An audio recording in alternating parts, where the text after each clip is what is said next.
Boom. I love that. Thank you, Joel Felsenstein, for creating that. That's our partners at Rockstar X. If you don't know Joel, go back and check out what we were just talking about on this past Saturday. Just an incredible conversation. He's an unbelievable person, different, not less. But today we have some incredible people to have a great conversation with. And this is part of our People Initiative community events to give back, to have great conversations where you can learn and grow and be part of what we're doing, because our entire mission is to elevate the mindset of leaders so they understand the ROI of putting people first. That's really the core of what we do. Tiffany Castagno is the founder and CEO of CEPHR. Dr. Marie Ristow is the founder of C, and I just love saying that, Systematic Equity Edits. Kylie Van Luyn is the founder of Elevated Coaching and Consulting Global, my friends. She is now here, and we are thrilled to have everybody in the house tonight. We are going to talk about from learning to practice. And a great way to start off this conversation, we've been talking off camera, and it's all over social media. Desiree's not here right now, but her post earlier was talking about how words matter and how your descriptions as a leader, when you're starting the process, when you're starting those advertisements to bring people into your organizations, before you even have identified candidates and gone through onboarding and training and all that, you start out with this language that you're using and how you put out to the universe what your company looks like in the form of ads, job ads. So let's talk about that. And Kylie, I'm going to go to you first, and we'll just open up the conversation, and I'm going to kick back and enjoy this. Well, kick it off. So I actually pulled it up in front of me because it was such a great post around job descriptions. Perfect. And what Desiree said, I won't read the first part, but the job description that she posted about, she said, come across a job description that left me stunned. And I thought, oh, I've got to read this, because quite often I know the other practitioners on this call, the other women on this call probably have exact same experiences and feedback from some of their clients, which is when you're talking about diversity, equity, and inclusion, and you're starting at the very beginning, which is typically the attraction piece that comes, well before recruitment. And I've lost count of the amount of times that I've had clients, consulting clients, say to me, we're really trying to build a diverse workforce, but we're just not attracting, the right people. Or we really have this target. I hate that word, target, around people living with a disability, but our job ads, we're just not attracting them. So they kind of just forget about it. And so Desiree's post today, it says, this is the post, looking for a young, dynamic professional with a killer instinct, must be able to work hard and play hard. We prefer candidates who fit well with our fast-paced, no excuses culture. And then she said, which I love because it's that education and awareness building, did you catch the biases? Let me break it down. Let me break it down.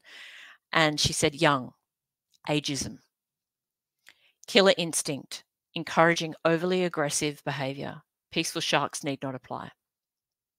Work hard, play hard. I cringed at that personally because, when we talk about psychological safety and burnout and employee well-being, that always stands out as a red flag. She said, a thinly veiled code for no work-life balance. Family folks, beware. Fit well with our culture. Often a euphemism for don't even try to change anything. And I just loved it. It jumped out at me because I thought, she nailed it. She absolutely nailed it. And a a lot of the work that we do as practitioners in this space is we have to build awareness and start from scratch, and educate employers and leaders around, do you understand what that language means? Firstly, this is the reason why you're not attracting the diverse candidates that you say you're seeking, and then explaining to them that language matters, the words we use matter. So I actually, when you were rereading it, because when I read it earlier, I was just like, oh, she nailed it, right? Like every piece starting, yeah, I was so impressed with how bold she was in pointing it out. And I also went to this, let's take one step back. This is the advertisement, but where are they advertising this role? They say that they want to seek diverse populations, but if they're going with the general areas that certain definite populations, other populations are going to frequent, we had this conversation in higher education. If you really want to have diverse populations, you have to seek out search engines that provide that. And I don't think we're doing a good job on doing that. They're there, but I don't know that they're getting the same amount of users running through when they're looking for employees. And then it's that, well, we tried, right? And there's so many conversations around no. And I've had so many people say, oh, Anne, you just really called us out on that, because we didn't even think there. It was just that's where we always had advertised.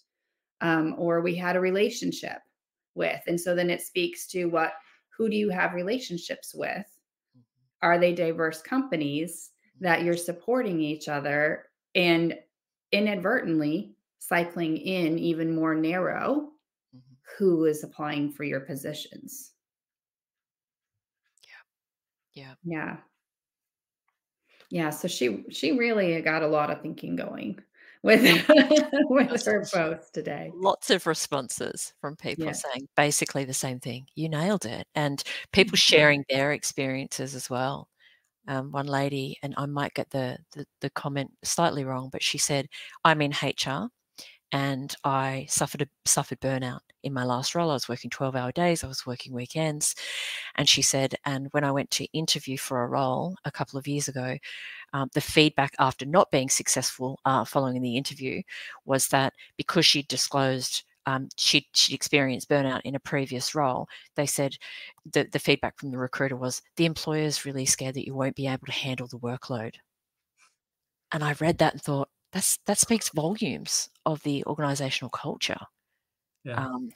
And Wow. I guess the lack of willingness to take a look at how they're operating, and that clearly their workload, she was saying, I explained I'd worked excessive work hours, weekends. Who does that in an office job in HR nonetheless? And even hearing that example, they still said, we're scared that you won't be able to handle the workload. So yeah, she dodged a bullet. Wow, Yeah. it takes me back to when they would have interviews face to face, and if a candidate was pregnant, Oh yeah. right? They would overlook a woman because she was pregnant, and they would just make assumptions about her ability to follow through with the work that was going to be needing to take place because she was pregnant. Totally against the law, but it's that under the paper, if you will, kind of, it's that conversation in the interview that you're having, but there's all these underlying papers and pages or post-it notes amongst the culture of the company that seep through just in different assumptions that are made based off of physicality, or if a person comes in with a disability, I was just about to add automatically that. the mindset. Yeah. Yeah. I've actually, and this is rare, but there have been times, depending on where we had moved, and because of the weather or other things, my wife is handicapped and she walks with a cane. And I have taken her to places, and because they didn't have a very good setup for allowing handicapped people to get into their building, it wasn't very accessible. I had to help her into the interview. And I remember going to this one interview, and I can't remember where we were living at the time. We've lived so many places, but I can't remember. But I remember her. I remember the look on the lady's face when she came out to greet Jody, and how she couldn't help it. How her face changed and her body language changed when she saw Jody with a cane. When she saw, and Jody said this was a ridiculous interview. Like, it was very short. She had already had a preconceived notion from the very beginning. And I remember those days. And I honestly, I miss those days where we meet face to face and we can see what's going on in the company, and we could see other people and really figure out if they're not going to be that way, what kind of biases they're bringing on them, what kind of microaggressions are going to happen within the place. And that's from a perspective of just being a white person. I have disabilities people can't see. Jody has disabilities that are very visible. So what about someone like Joel Felsenstein that, created that wonderful video for us, being autistic? You can't, unless you really know what you're looking for, you don't know that Joel's autistic. And again, it's different, not less. But I want to tie this into this conversation with you. You guys are DEI&B experts. And I want to tie this in that now when we've talked about a little bit about, how words matter, and how that really is a reflection of the company. So what do leaders do? And we'll take this from two perspectives. You're a leader in a company and you realize you've got a problem internally. What do you need to do to start to fix those problems and to start creating that language from the very beginning when people you're seeking people to create change? Tiffany, hit us with it. Thank you. Yeah, I think that, listening is such an undervalued and underpracticed skill. And that is one of the greatest ways that you can understand what is going on, what people need, and just really, I always talk about kind of these pillars of seen, heard, valued, and appreciated. And it's because of my lived experience and the traumas I've gone through in the workplace that really illuminate that for me, what gives me a unique perspective to be able to work with leaders. And I think they have to be coachable as well, right? Like the egos get very enormous at times. And I think that people don't like to hear that, but between that and the bias and just not listening, not being open to new perspectives, or, we talked about outreach or having the right relationships, the right people around the table, and not thinking that you know it all. I think those are really key pieces to understanding where people are and not being afraid to speak up, because there's still, I wonder, Kylie, when you describe this person who's in HR, you fear for the backlash. Just this week, I had someone in my inbox earlier saying, I'm working in a very toxic workplace. Your post really resonated for these reasons. And it's still ongoing. People are afraid to speak up, and we need to allow that psychologically safe space and be able to allow curiosity. And the post that Desiree shared about no excuses. I mean, talk about red flags. Like, as a leader, is that what you want out front in your employer brand? So like really scrubbing those types of things as well. So those are the things that are coming top of mind to me. And I would love to hear what others think as well. Oh, there's so much to say about fostering psychologically safe workplaces and environments where, for me as a psychotherapist, and someone who's, experienced, and I hate using the word survived, but experienced workplace psychological abuse, you don't have to look too far. It's like the person next to you or the person next to them that says, I've had that experience. I was psychologically abused, or I sustained a psychological injury in the workplace. I was bullied, harassed, discriminated against, and then so on and so on. And it has a long-lasting detrimental effect on individuals' mental health, well-being. And we could talk about this. That's a whole other session, isn't it? But I truly believe that, when people come to me and say, we're wanting to get on I had actually someone use this terminology, we want to get on the DEI bandwagon. I was like, I don't think I'm the right practitioner for you.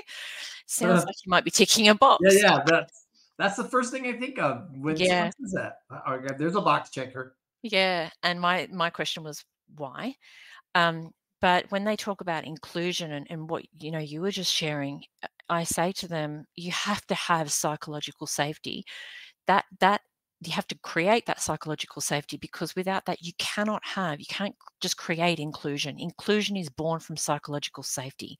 If people fear that there'll be consequences for respectfully asking questions, or being respectfully curious, or asking questions, or disagreeing, again, respectfully, with leaders or colleagues, and they fear retribution or consequences, or that they'll be harassed or discriminated against, or bullied, then they're not going to speak up. And you can't have inclusion without psychological safety. People have to have the courage to speak up and ask questions and learn from each other, different cultures, you know, people living with a disability sharing their experiences with people not living with a disability in the workplace. None of that can happen, that sharing, without psychological safety. I couldn't agree more. I was having a conversation with some higher education colleagues about the removal of affirmative action. And they were saying that they had already kind of moved away from what that was looking like in higher ed in a way that wasn't changing on these campuses, the amount of students coming in. We didn't have conversation about funding alignment and things like that, but it brought me to mind of an article. I always bring in the articles. Harvard Business Review was focusing on why companies can and should recommit to DEI, and speaking to the fact of the Supreme Court decisions banning affirmative action, and then additional decisions that are coming through that are making it much harder for students to feel supported if they come from diverse backgrounds in our public universities. And they tied it in really nicely to like that currently there's not a huge impact in the workplace, but the changing landscape is going to reveal less candidates that are prepared or aware of the job positions, for example. And then it also shows that we're taking a step back in supporting the oppressions that we've worked so hard as a nation in America to overcome and to correct.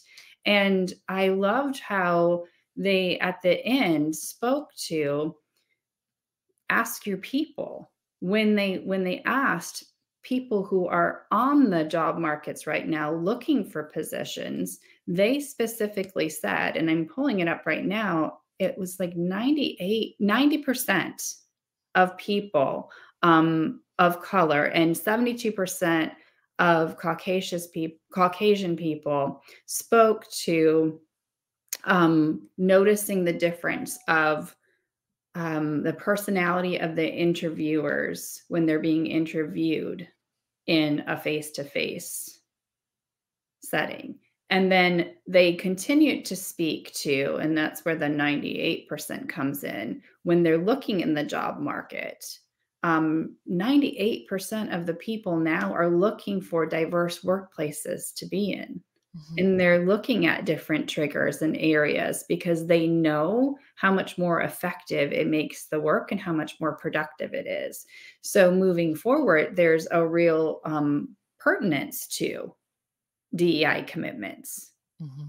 Because if you're not going to get the higher quality employees because they're going to go somewhere else with a company that does support DEI and have a true culture change, not just the paperwork and the onboarding materials, right? But the true culture, we could see it actually impact that bottom number, you know, the bottom line, and then that speaks volumes.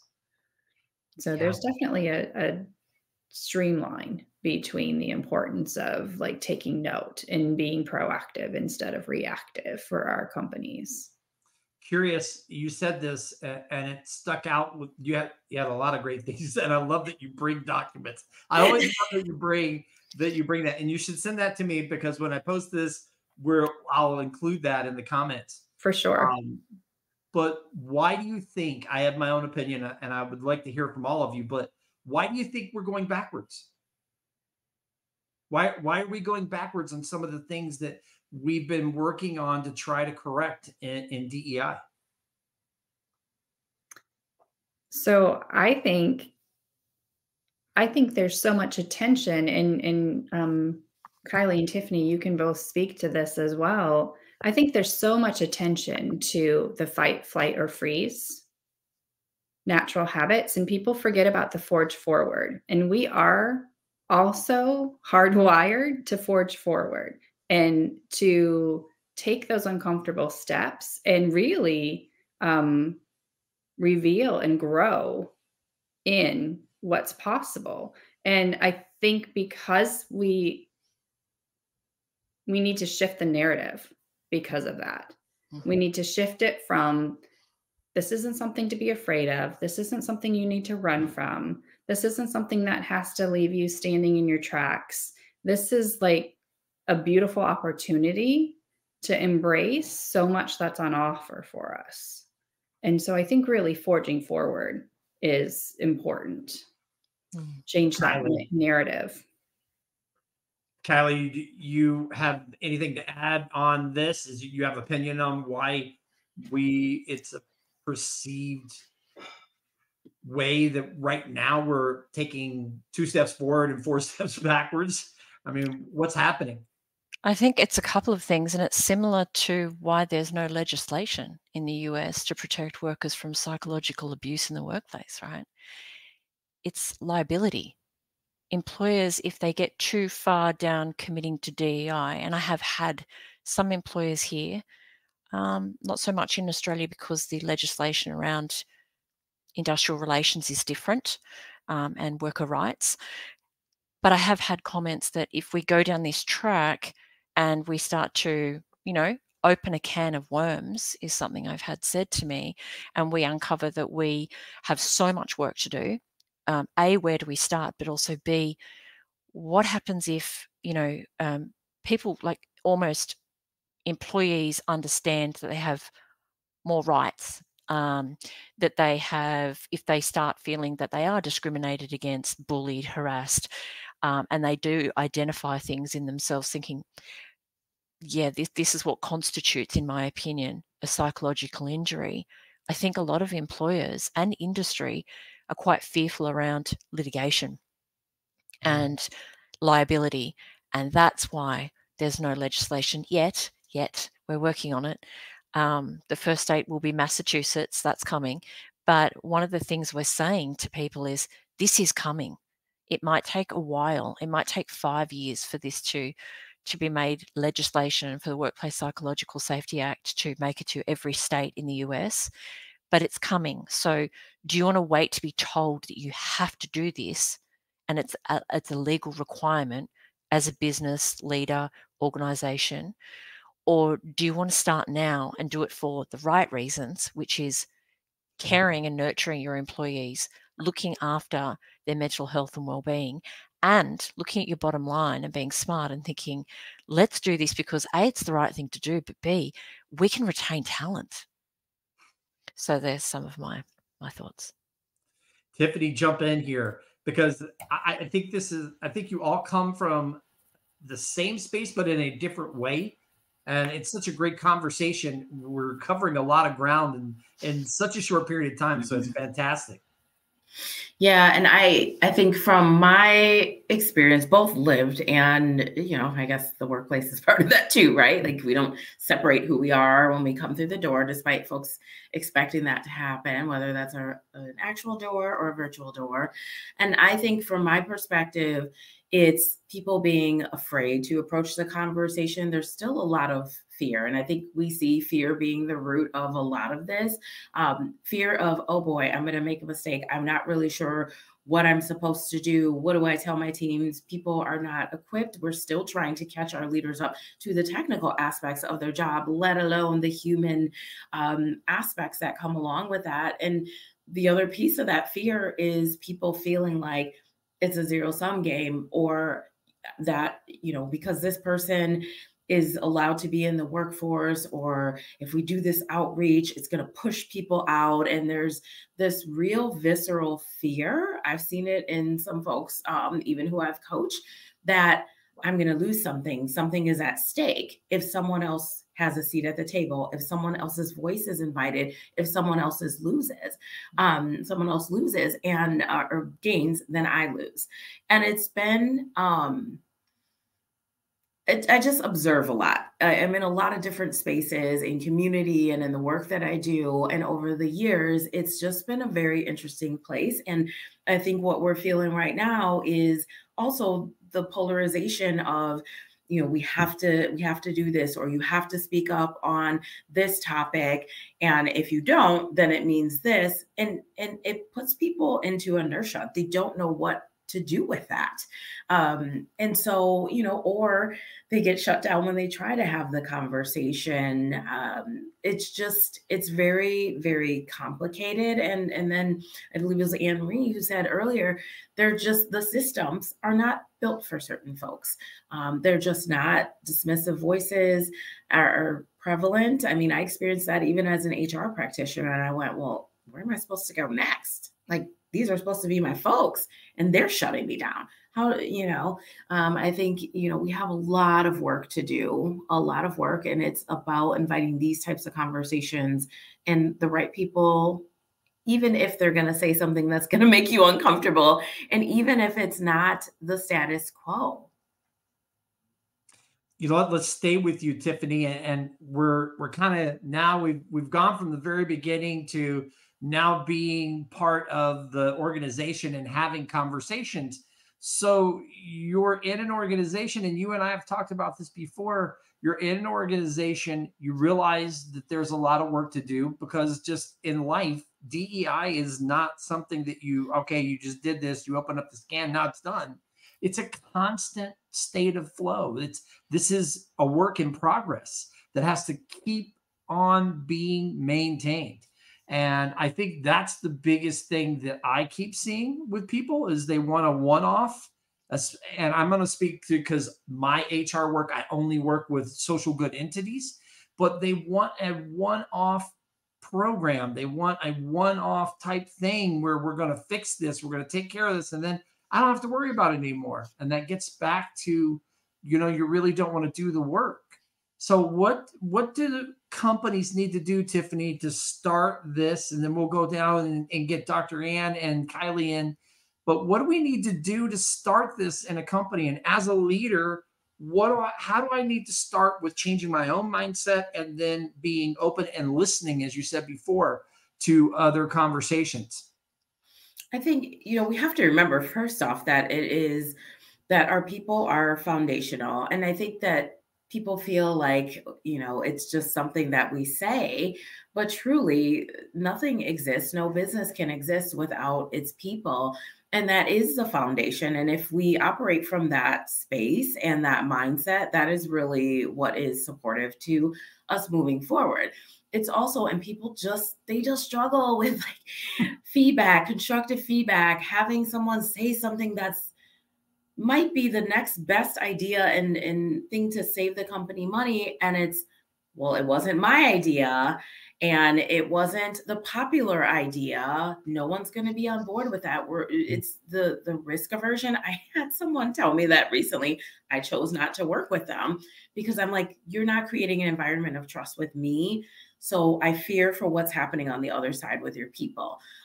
We have to make those choices. And I also think that as coaches and consultants and those of us who are supporting organizations, we have to lead the way. We have to role model. I can't say I believe in culture and people first and then allow you to treat me any kind of way, or know that you're being unethical in your business practices or with your people. And it's little things like, hey, who catered your lunch, your company lunch? Like, hey, is everybody in your department coming from the same school? It's really just opening your minds. And when we talk about people first, your people can say, hey, here's a great restaurant. And I have clients who do this beautifully. There is beauty in collaboration and inviting those different perspectives versus just this top-down, antiquated approach. Yes, leaders should set the vision and be having buy-in, but there's so much richness that can come at all levels. And I think we have to invite and accept that versus just being dismissive to folks. Oh, so many good things. You guys, I'm going to get so many little videos out of all of this conversation. We're going to throw this out so many different times. It's fantastic. Dr. Ann, jump in. Yeah, you said so much that just like pops out from, I just finished the 3rd year of a multi-year study on people's perceptions and experiences with diversity and inclusion. And 2 things, the de-emphasizing and the desensitizing is real. And we need to recognize it's in our workplaces. And if we can recognize it, then there's something that we can do about it.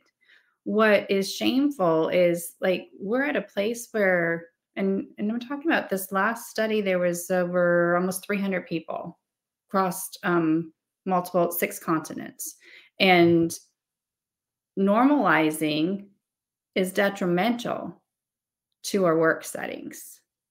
And then looking at erasing and de-emphasizing the cultures that are represented in our workplace actually decreases our workflow and capacity. And so, like, what do you do about it when 76% of the people in the study will willingly and knowingly adjust their own beliefs to align with concocted ones to not stand out? Oh, man. Right? So it's like being aware that these things are present.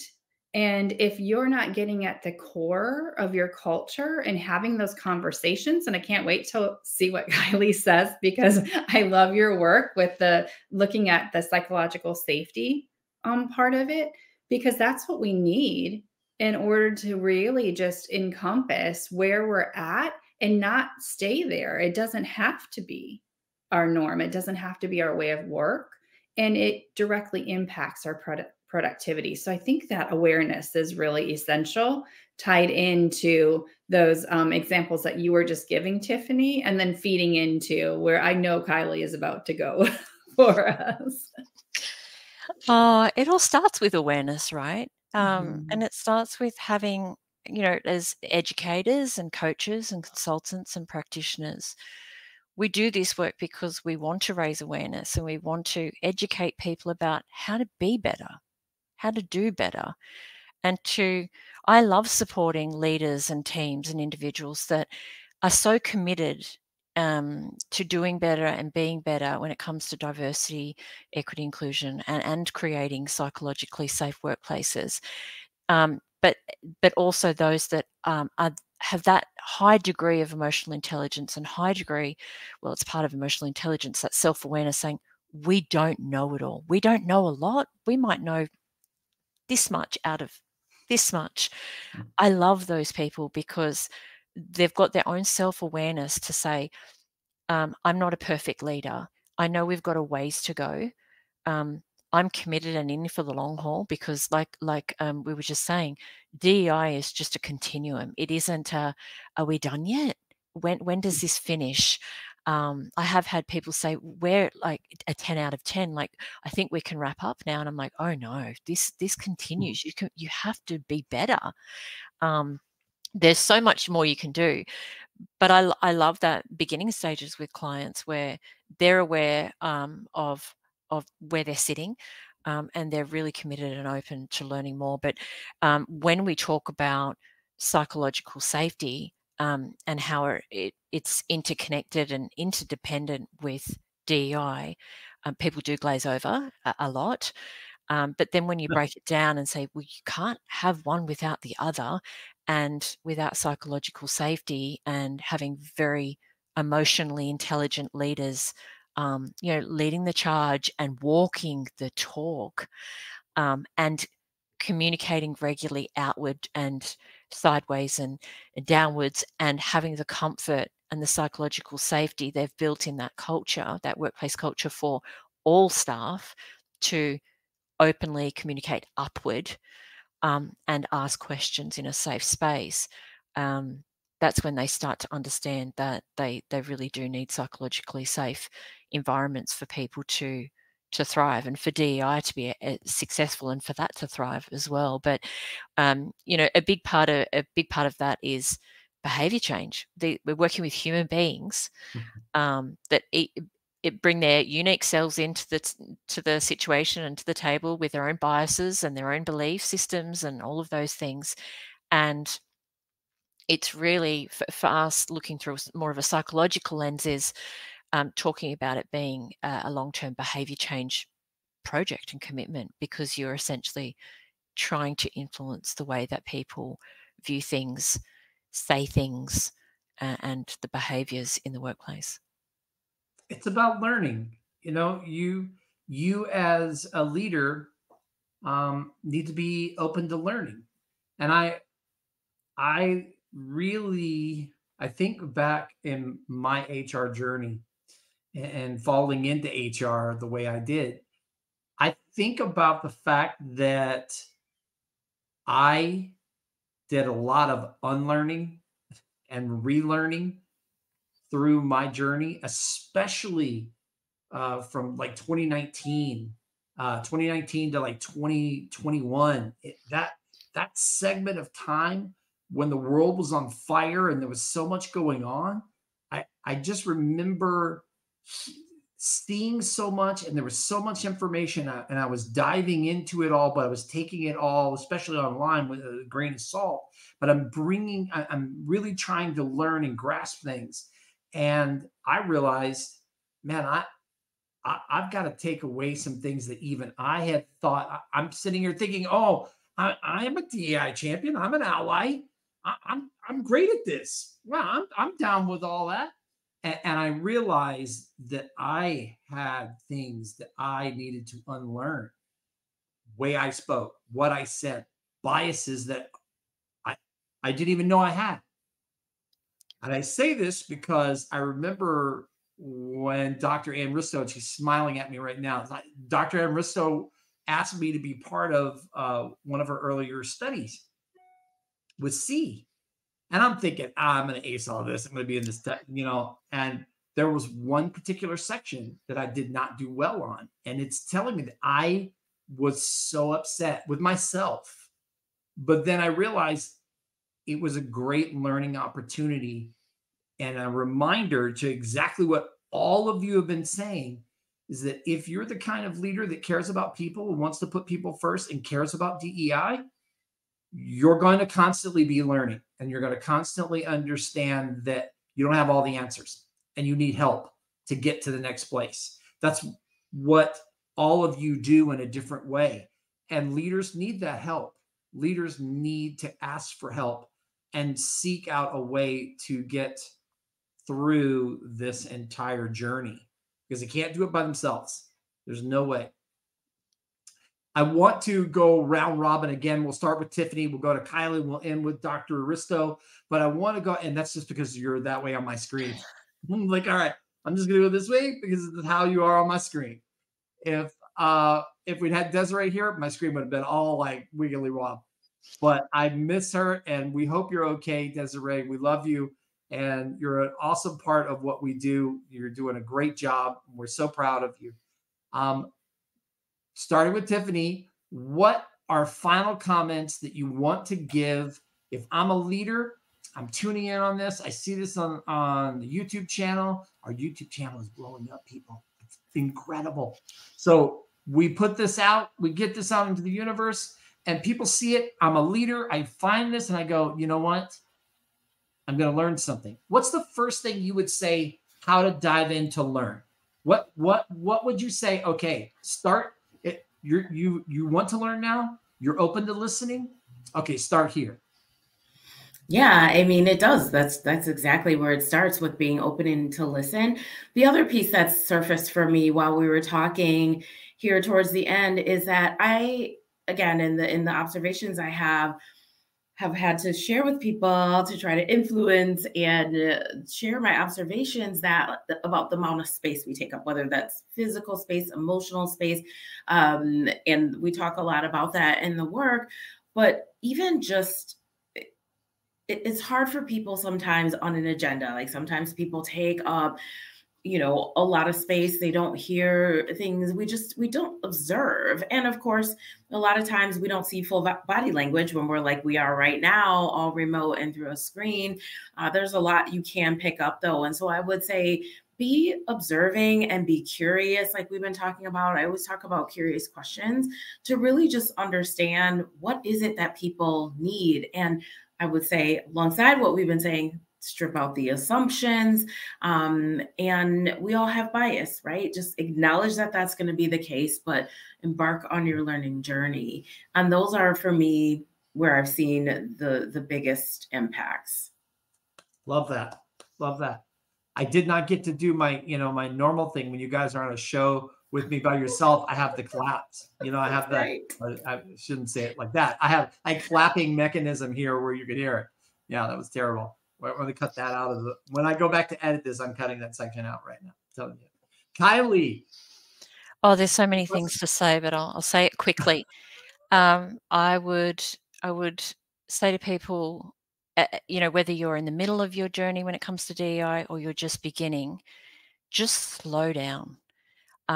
Just slow down. You don't have to do it all at once. Your chapter 1 is, you can't compare it to another company's or another CEO's chapter 20. Everybody, this should be a constant evolving learning process. But I would say just slow it down, because when we slow things down and we slow our thinking down, we also are more mindful about what's coming out of our mouth. We're more considered about the way we approach each other in the workplace and in community, which comes back to that whole thing around language matters. But when we slow everything down as well and we're more considered, what we realize is that every single human being isn't singular. We all have intersecting identities, right? And we could hold a whole other session about intersectionality when it comes to DEI.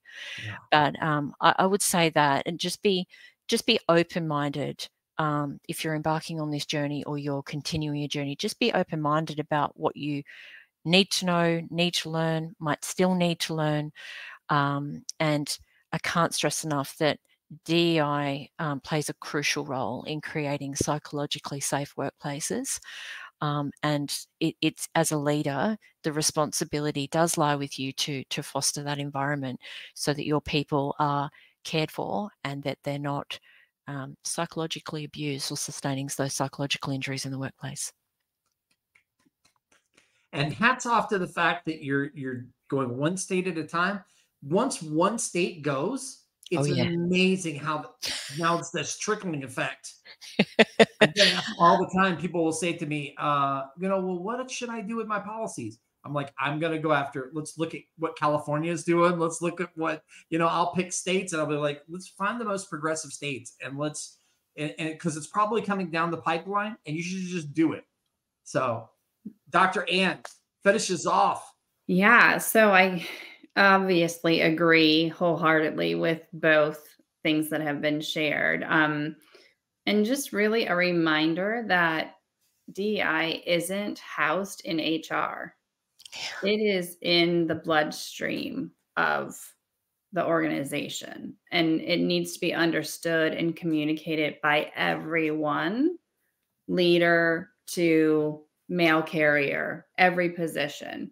And I think it's really important that our organizations strategically reflect on how their policies, their procedures, their practices are impacting and affecting the people that they have, not only for retention, but for bringing in additional quality people.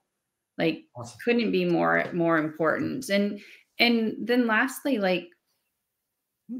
do it because it's the right thing to do, not because of the laws. People ask me all the time about all the things that are going on in Florida with DEI. And, my response is, it's unfortunate, but it's bringing the topic to the attention. And I believe that we're going to come out a lot stronger on the other end. I think it's going to definitely backfire in a lot of ways. And as a community, as professionals, I think we'll be a lot stronger. So really just don't do it because of compliance with the law. Do it because it's the right thing to do. And your people will shine through for you for sure. Oh my goodness. Yeah. we could have had like a 4-hour segment. Like literally, I could have just pulled my keyboard from over here, get my Juno, and just start playing the piano while you're all like kicking in. And I mean, good grief, good grief. I am begging them to do this on a quarterly basis. They're so busy, but I'm begging them. I'm begging them right now, folks. You can help me. You can help me convince them that we need this conversation quarterly. That's how outstanding this is. We're going to make sure that a lot of people see this, because this conversation and how each one of these professionals are approaching DEIA&B, it's just mind-blowing how awesome they are, and the work that they are doing is to create better spaces, psychological safety, safe work environments, and so much more. Yes, we're just going to do it manually, but fantastic conversation. Thank you so much. I've been talking tonight with Tiffany Castagno, Kylie Van Luyn, Dr. Marie Ristow. I am Chason Forehand, and I'm so thrilled. This is our People Initiative community event, all talking about from learning to practice.